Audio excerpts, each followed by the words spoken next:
नमस्कार, स्वागत है आप सभी का सुजस सारांश की इस क्लास में। इस क्लास में हम पढ़ते हैं राजस्थान का करंट अफेयर्स, जिसका आधार होता है राजस्थान सरकार की सुजस पत्रिका। शुरुआत करते हैं हेडलाइंस के साथ। सबसे पहली जानकारी, पंडित जवाहरलाल नेहरू को श्रद्धांजलि, मुख्यमंत्री द्वारा श्रद्धांजलि अर्पित की गई। केंद्र सरकार एसटी वर्ग के विद्यार्थियों की छात्रवृत्ति की बकाया राशि जारी करे, ऐसा कहा है मंत्री श्री टीकाराम जूली ने। केंद्रीय मंत्री श्री अर्जुन मुंडा को इन्होंने पत्र लिखा। यहाँ अगली जानकारी है कि आंधी तूफान से मृत्यु पर परिजनों को 5-5 लाख रुपए की सहायता दी जाएगी। जैसा पिछले कुछ दिन से आप देख रहे होंगे, राजस्थान में लगातार आंधी तूफान का दौर जारी है, तो उसमें यदि दुर्घटना के कारण किसी की मृत्यु होती है तो राज्य सरकार द्वारा 5-5 लाख रुपए देने की घोषणा की गई है। अगली जानकारी, प्रदेश भर में यूथ को जोड़ो अभियान चलाया जाएगा। क्या है ये अभियान? यूथ को किससे जोड़ना है? यूथ को जोड़ना है पुस्तकालयों से। तो भाषा एवं पुस्तकालय विभाग द्वारा यह अभियान संचालित किया जाएगा, जिसका उद्देश्य है कि पुस्तकालय से यानी कि लाइब्रेरी से ज्यादा यूथ को जोड़ा जा सके। अगले पेज पर बढ़ते हैं तो महंगाई राहत शिविर जो आयोजित किए जा रहे हैं, उन्हीं की कुछ लाभार्थियों के फोटोग्राफ्स आप हर दिन देख ही रहे हैं। यहाँ भी वही जानकारी है, महंगाई राहत कैंप। इसके बाद आगे है अंतर्राष्ट्रीय महामारी स्वास्थ्य एवं स्वच्छता दिवस। उड़ान योजना में अब तक 1.5 करोड़ महिलाओं को प्रति माह 12 सैनिटरी नैपकिन इसमें दी जा रही है। योजना कौन से विभाग द्वारा संचालित है? तो महिला एवं बाल विकास विभाग द्वारा संचालित है। इस योजना के बारे में पहले हम कई बार पढ़ चुके हैं, आज एक बार वापस इसको रिपीट करेंगे। कॉफी विद कलेक्टर कार्यक्रम जो कि बूंदी जिले में संचालित है, तो इसमें जो कुछ प्रतिभावान छात्राएं हैं जिनका 12वीं क्लास में रिजल्ट अच्छा आया है, उनको मौका मिलता है कलेक्टर के साथ कॉफी पीने का और साथ ही जो करियर को लेकर उनको डिस्कशन करने का। यहाँ है मारवाड़ युवा महोत्सव 29 और 30 मई को जोधपुर में आयोजित किया जाएगा। किसके द्वारा आयोजित होगा ये? तो राजस्थान युवा बोर्ड द्वारा इस महोत्सव का आयोजन किया जा रहा है। इसमें अगर कोई भाग लेना चाहता है तो उसकी आयु क्या होनी चाहिए? ऐसे युवा कलाकारों की आयु कितनी होनी चाहिए? 15 से लेकर 29 वर्ष। यहाँ है राजीव गांधी ग्रामीण एवं शहरी ओलंपिक 2023। 23 जून से इसका शुभारंभ होने वाला है। खेलों के कितने स्तर हैं या कब से खेल शुरू होंगे, कौन कौन से खेल इसमें शामिल हैं, ये सारी जानकारी भी आज हम देखने वाले हैं। अगली जानकारी, हमारी योजना स्थायी है, ऐसा मुख्यमंत्री ने नागौर में कहा है। तो राज्य सरकार द्वारा जो संचालित विभिन्न योजना है उनके बारे में जानकारी दी गई है। महंगाई राहत कैंप की यहाँ जानकारी है। आगे महंगाई राहत शिविर से संबंधित फोटोग्राफ्स हैं अगले 2 पेज पर। और उसके बाद लास्ट में अनुप्रति कोचिंग योजना, युवाओं के सपनों को उड़ान मिली। युवाओं को विभिन्न प्रतियोगी परीक्षाओं की तैयारी के लिए सरकार द्वारा खर्चा उनका वहन किया जाता है। मुख्यमंत्री की स्वीकृति, सहकारिता, ई गवर्नेंस की मजबूती के लिए 5.46 करोड़ रुपए मंजूर किए गए। यहाँ है पर्यटकों के लिए टोंक के सुनहरी कोठी और हाथी माथा को विकसित किया जाएगा। पीडब्ल्यूडी 4 वर्षों में 61,000 किलोमीटर सड़कों का निर्माण हुआ। बूंदी जिले में लंपी स्किन डिजीज की रोकथाम के लिए गोवंशीय पशुओं का टीकाकरण शुरू किया गया। और यहाँ वापस उड़ान योजना, जिसमें प्रति माह 12 सैनिटरी नैपकिन दी जा रही हैं और अब तक 1.51 करोड़ से ज्यादा युवतियों को यानी किशोरियों और महिलाओं को इसमें लाभान्वित किया गया है। इसके बाद हमारा इंडेक्स, आज हम क्या क्या जानकारियां पढ़ेंगे। सबसे पहले हम देखेंगे यूथ को जोड़ो अभियान, फिर हम पढ़ेंगे मारवाड़ युवा महोत्सव 2023, इसके बाद राजीव गांधी शहरी एवं ग्रामीण ओलंपिक 2023, उसके बाद मुख्यमंत्री अनुप्रति कोचिंग योजना और सबसे आखिर में है आयम शक्ति उड़ान योजना। शुरुआत करते हैं यूथ को जोड़ो अभियान। यूथ यानी युवा, युवा को किससे जोड़ना है? युवा को जोड़ना है पुस्तकालयों से। तो कौन से विभाग द्वारा संचालित है? इससे संबंधित विभाग है भाषा एवं पुस्तकालय विभाग, राजस्थान सरकार। उद्देश्य क्या है? नए पाठकों को पुस्तकालय से जोड़ना। सरकार ये चाह रही है कि युवाओं में ऐसी संस्कृति डेवलप हो कि वो किताबें ज़्यादा से ज़्यादा पढ़ें, पुस्तकालय में जाएं। इसी उद्देश्य के लिए सावित्रीबाई फुले वाचनालय खोलने की भी घोषणा की गई थी। ये घोषणा की गई थी जो बजट आया 2022-23 में, तब घोषणा की गई थी कि हर जिला मुख्यालय पर खोला जाएगा सावित्रीबाई फुले वाचनालय। और इस बार यानी कि नए बजट में 2023-24 में अब इसको हर ब्लॉक स्तर पर भी खोले जाने की घोषणा की गई है। उद्देश्य यही है कि नए पाठकों को पुस्तकालयों से जोड़ा जाए।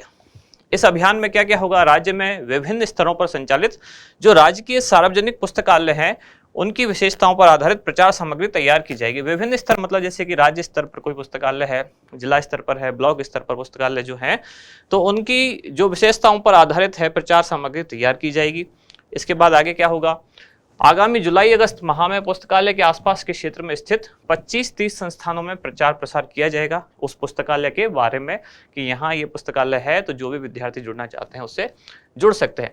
वैसे भी आपने देखा होगा जो अभी तैयारी वगैरह कर रहे होंगे किसी कम्पिटिटिव एग्जाम की, तो शहरों में एक नया कल्चर है, यहाँ जैसे जयपुर या इसके आसपास के क्षेत्र में अगर हैं तो लाइब्रेरी में आजकल स्टूडेंट पढ़ना पसंद करते हैं, यानी कि एक रूम रेंट पे लेके रखते हैं, फिर लाइब्रेरी में जाके वो पढ़ते हैं।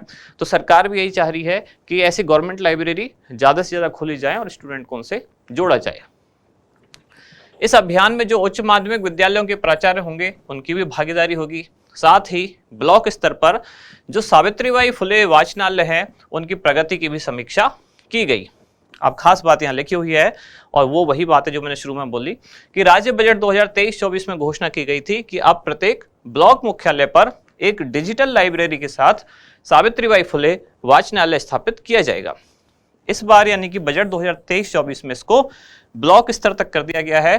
पहले ये वाचनालय केवल जिला स्तर पर खोलने की घोषणा की थी और ये घोषणा कब की थी, जो बजट आया था 2022-23 में।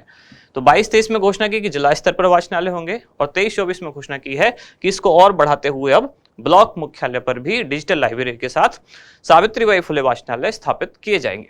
अगली जानकारी है मारवाड़ युवा महोत्सव, जो कि 29 और 30 मई यानी कि 2 दिवसीय ये महोत्सव है और कहाँ आयोजित होने वाला है, संभाग मुख्यालय जोधपुर में।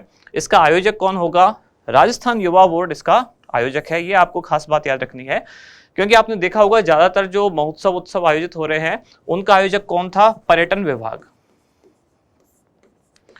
तो यहाँ थोड़ा सा स्पेशल है चीज, आपको अलग से ध्यान रखनी है। मारवाड़ युवा महोत्सव 2023 जिसका आयोजक कौन है, राजस्थान युवा बोर्ड। इसमें युवा लिखा हुआ है तो राजस्थान युवा बोर्ड इसका आयोजक है। उद्देश्य क्या है कि राजस्थान की दुर्लभ होती हुई जो लोक कलाएं हैं जो उनको सांस्कृतिक संरक्षण दिया जाए, उनका संवर्धन किया जाए और उनको प्रोत्साहन दिया जाए। दरअसल ये कार्यक्रम क्या है, इसमें 15 से लेकर 29 आयु वर्ग के जो युवा हैं, युवा कलाकार हैं, उनको आमंत्रित किया जाएगा। अब वो अलग अलग लोक कलाओं में पारंगत हो सकते हैं, कोई गायन में, कोई वादन में, कोई नृत्य में, उनको यहाँ आमंत्रित किया जाएगा और इसका आयोजन किया जाएगा किसके द्वारा, राजस्थान युवा बोर्ड के द्वारा। इस महोत्सव में 15 से 29 आयु वर्ग जो अभी मैंने बोली उसके युवा कलाकार भाग ले सकते हैं। और राजस्थान युवा बोर्ड द्वारा पूर्व में अभी कौन कौन सा, एक तो शेखावाटी महोत्सव और एक हल्दी घाटी युवा महोत्सव का भी आयोजन किया जा चुका है।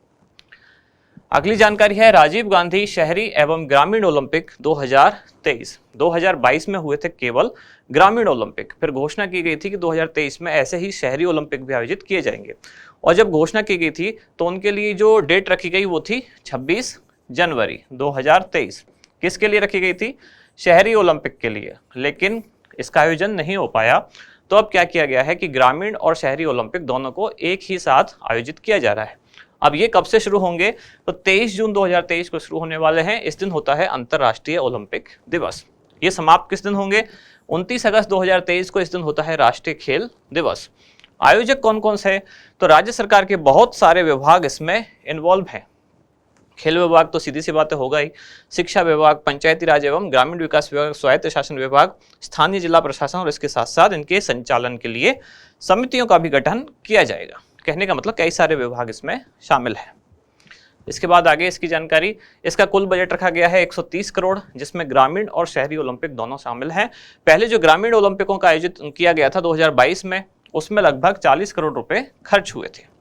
आयु सीमा क्या होगी खिलाड़ियों की, तो कोई भी आयु सीमा निर्धारित नहीं है, यानी कि सभी आयु वर्ग के खिलाड़ी इसमें भाग ले सकते हैं। कौन कौन से खेल सम्मिलित हैं, तो शहरी क्षेत्रों में ये सारे खेल हैं, ग्रामीण क्षेत्रों में ये सारे खेल हैं। अब इनमें से कौन सा है जो केवल बालक वर्ग के लिए है, कौन सा है जो केवल बालिका वर्ग के लिए है, ये आपको खास तौर से याद रखना है।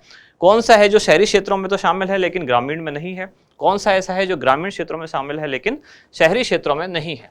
अब देखते हैं कौन कौन से खेल हैं। जैसे शहरी क्षेत्रों में है एथलेटिक्स, जो कि 100 मीटर, 200 मीटर और 400 मीटर कैटेगरी में, kabaddi, tennis ball, cricket, volleyball, football, basketball और खो खो। खो खो शहरी क्षेत्र में केवल बालिका वर्ग के लिए है, ग्रामीण क्षेत्रों में भी खो खो केवल बालिका वर्ग के लिए है। ग्रामीण क्षेत्रों में कौन कौन से खेल हैं, तो kabaddi, tennis ball, cricket, volleyball, football, shooting volleyball, kho kho और रस्साकसी।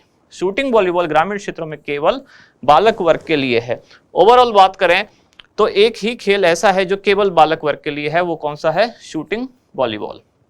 खो खो ऐसा है जो बालिका वर्ग के लिए है, एक और खेल है जो रस्साकसी, वो भी बालिका वर्ग के लिए है। अब यहाँ सारे नाम लिखे हुए हैं, यहाँ भी 7 खेलों के नाम है, उधर भी 7 खेलों के नाम है, लेकिन इनमें 5 ऐसे हैं जो कॉमन हैं, 2 हैं जो यहाँ हैं लेकिन यहाँ नहीं है, और 2 ऐसे हैं जो यहाँ हैं लेकिन यहाँ नहीं है, वही ज़्यादा इंपॉर्टेंट है, उनको आप जरूर याद रखें। तो जैसे एथलेटिक्स यहाँ है लेकिन उधर नहीं है, ऐसे रस्साकसी उधर है लेकिन इधर नहीं है, शूटिंग वॉलीबॉल वहाँ है लेकिन यहाँ नहीं है, इस तरह के खेल आपको, और बास्केटबॉल शहरों में है लेकिन ग्रामीण क्षेत्रों में नहीं है। अब खेल कितने स्तरों पर आयोजित किए जाएंगे, तो ग्रामीण क्षेत्रों में 4 स्तरों पर आयोजित किए जाएंगे। इस बार भी जो 2022 में राजीव गांधी ग्रामीण ओलंपिक्स का आयोजन हुआ था वो भी 4 स्तरों पर हुआ था। कौन कौन से 4 स्तर थे? सबसे पहला था ग्राम पंचायत स्तर, इसमें जो टीम जीती वो पहुंची ब्लॉक स्तर पर, यहाँ जो जीते वो पहुंचे जिला स्तर पर, यहाँ जो जीते वो पहुंचे राज्य स्तर पर, और यहाँ फिर फाइनल विजेताओं की घोषणा हुई। शहरी क्षेत्रों में 3 स्तरों पर इनका आयोजन होगा, नगर निकाय स्तर, उसके बाद सीधा जिला स्तर और उसके बाद राज्य स्तर। यानी ग्रामीण क्षेत्रों में एक एक्स्ट्रा कौन सा स्तर है, वो है ब्लॉक स्तर। शहरी क्षेत्रों में कोई ब्लॉक स्तर नहीं है, नगर निकाय, जिला और राज्य। इसके बाद अगली जानकारी है मुख्यमंत्री अनुप्रति कोचिंग योजना। कई बार हम इसको पढ़ चुके हैं, आज इसको यहाँ दिखाने का उद्देश्य केवल इतना है, इसमें संख्या बढ़ा दी गई है। पहले केवल 15,000 छात्र छात्राओं को इसमें लाभ दिया जाता था, अब इनकी संख्या बढ़ाकर कर दी गई है 30,000। और ये घोषणा कब की गई? राज्य सरकार का जो बजट आया नया, यानी कि 2023-2024 का, उसमें ये घोषणा की गई है। योजना का प्रारंभ हुआ था वर्ष 2021-22 से। कौन से विभाग द्वारा संचालित है? सामाजिक न्याय एवं अधिकारिता विभाग द्वारा योजना का संचालन किया जाता है। क्या है इसका उद्देश्य? तो विभिन्न प्रतियोगी परीक्षाओं में उनकी तैयारी कराने के लिए वित्तीय सहायता छात्र छात्राओं को प्रदान की जाती है। लाभार्थी वर्ग कौन कौन सा होगा?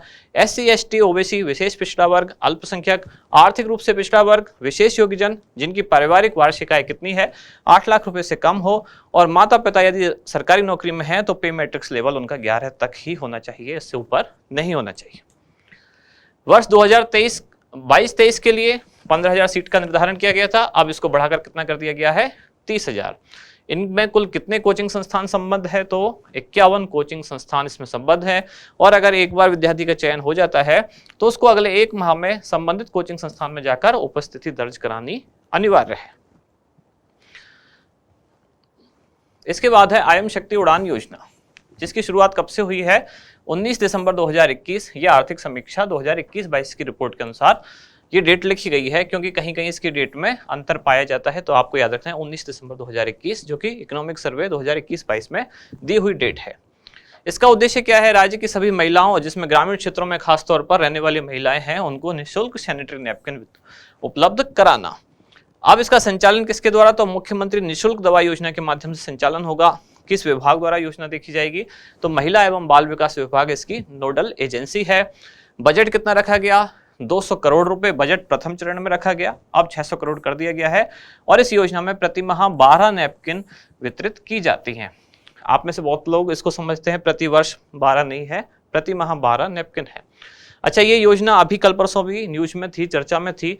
इसका कारण क्या था कि सैनिटरी नैपकिन का जो साइज है सरकार ने उसमें कटौती कर दी थी, तो 280 या 270 मिलीमीटर ऐसा कुछ साइज होना चाहिए था, उसको कम कर दिया गया। इसलिए कल परसों भी न्यूज में थी कि फिर वो उतनी चीज़ें हाइजेनिक नहीं हो पाती, तो कई बार इसको लोग लेना भी अवॉइड कर रहे हैं, कुछ कारण थे। अभी कल परसों भी न्यूज में था, तो एक बार इसको आपको पढ़ना जरूरी है क्योंकि चर्चा में है।